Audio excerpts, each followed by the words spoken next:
right, we're back in a gear here now. I believe you have rectified issues, and you are hearing me loud and clear now, right? Yes, I am. Well, all right, we're good to go. So let's pick back up right where we left off.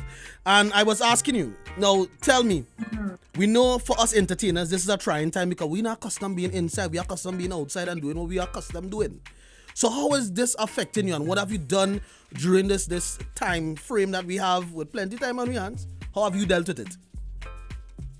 So each day I feel like it's a different thing. Right. You know what I mean? Mm-hmm. Like in the beginning, I was scared a lot. I was scared because I was like, I'm not sure. You know, I had some gigs that was outside, and I was like, I don't know what's going to happen. I probably wouldn't get to go and make the little coins. You know what I mean? Music-wise, I just didn't know the direction. And then as time progressed, I just saw like the blessing in it. It gave me a moment to sit still. It gave me a moment to come up with a plan. It gave me a moment to look at marketing. It gave me a moment to look at just everything in general. And then after that, I had two people that were really close to me pass away from COVID. Yeah, I read about that. Mm-hmm. Yeah, and then that was a whole moment. You know, I cried a lot. You know, I prayed a lot. It just kind of opened my eyes even more of how much, you know, the simple thing as life, I take for granted, you know what I mean? Which if you have life, you have more possibilities, you know?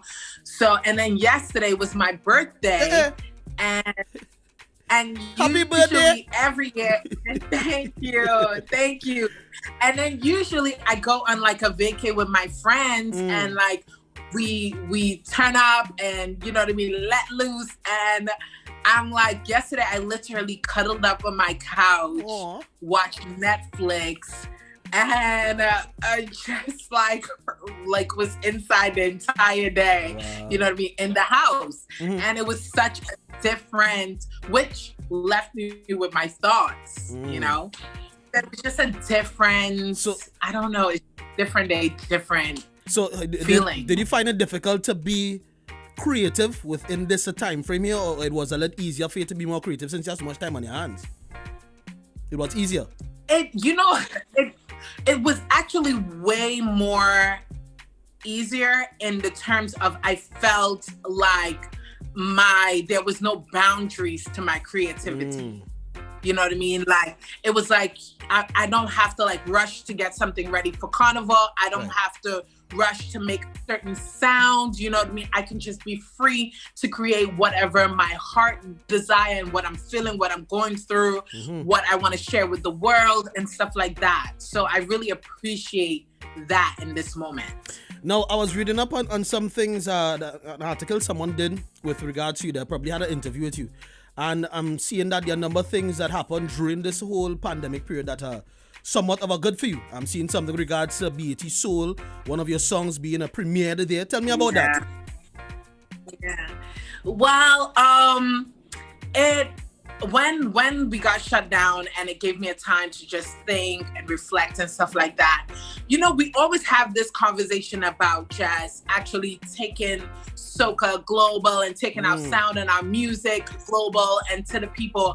And one of the things, like, I knew before as a writer, when I was writing, before I knew, like, in order to actually take the music to the people, you have to put it in their orbit. Right, you know what I mean? You actually have to place the music in their orbit. So when me and the team, we sat down, we spoke about like just Bodyguard and the releasing of it. You know, I was like, yo, I really just want to put it in the American market.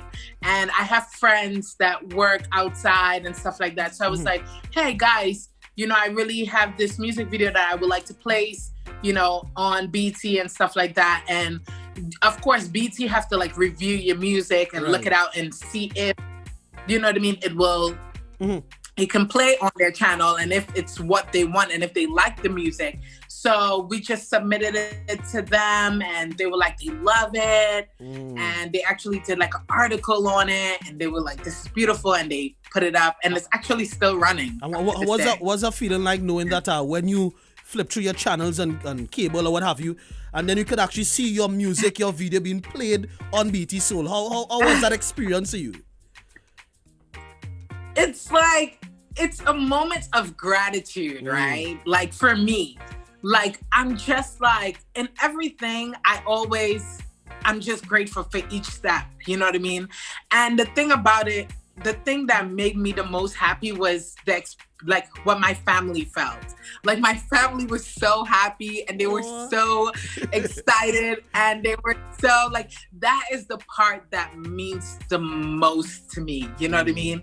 And just that in itself is a blessing. Now, you know, it's a blessing. Let's delve into that project itself, the Bodyguard, right? That's the name of the song, right? Yeah. Now, how this song came about? Tell me, walk us through the creative process. How did you pull these songs together? Because I believe it's a song that is pushing forward in terms of the Black Lives Matter movement.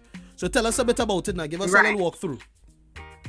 Well, that song is like, it has so many different things with it. That song came about the day I spoke to one of my friends who just had a child. Right. And she was just saying that she doesn't feel, you know what I mean, as beautiful in her body right now because she just had the child and she's not in the shape that she was in. She was actually saying, you know, she hopes she's not going to look as good in her costume next year. And she was just not feeling as sexy and beautiful as a woman usually, you know, as a woman is, you know, as she, like, yeah. So then I was just telling her like, yo, you just pushed out a whole child. You just gave birth to a human. You know how amazing that is, you know, in itself. And she was just like, yeah, you know. And I was like, you know, the thing about it, the way a lot of times people don't really appreciate the form and the beauty of a woman. You know what I mean? True. Because no one would exist without a woman. True. You know? And I just went into the studio with that in my mind. And I was like, yo, I want to make a song that when a woman just look in the mirror, she's just like, yo, my body look good. Yeah. You know what I mean? I love myself. And she's confident about herself. Despite what? Yeah. Exactly. Despite what? And that's why too, in the video, I was like, yo, I'm going to have my fro out. Yeah. I'm going to just be woman. You know what I mean? And then they had the Black Lives Matter movement. And then, you know, I lived in the States for a very long time before moving back home. And like, I've experienced, you know, certain things with the police in America and being Black in America, you know what I mean? So then I was like, yo, I want to express everything that is in my music. So in the video, I also incorporate that. And, you know, it was just like me having the freedom to create what I feel and what's going on in life and express myself. Understood. Now, in the same article I was reading up about you, you spoke about some of the challenges that you would have encountered to reach in this part, because I mean, you have accomplished so much over the years that you have been in the industry in terms of doing music. And there's something that stood out to me that you said in that particular article. And I want you to share with the world, how did you manage to get through everything in terms of the debts that you spoke about, and on top of it, the challenges of getting your music out there, so to speak, as we see.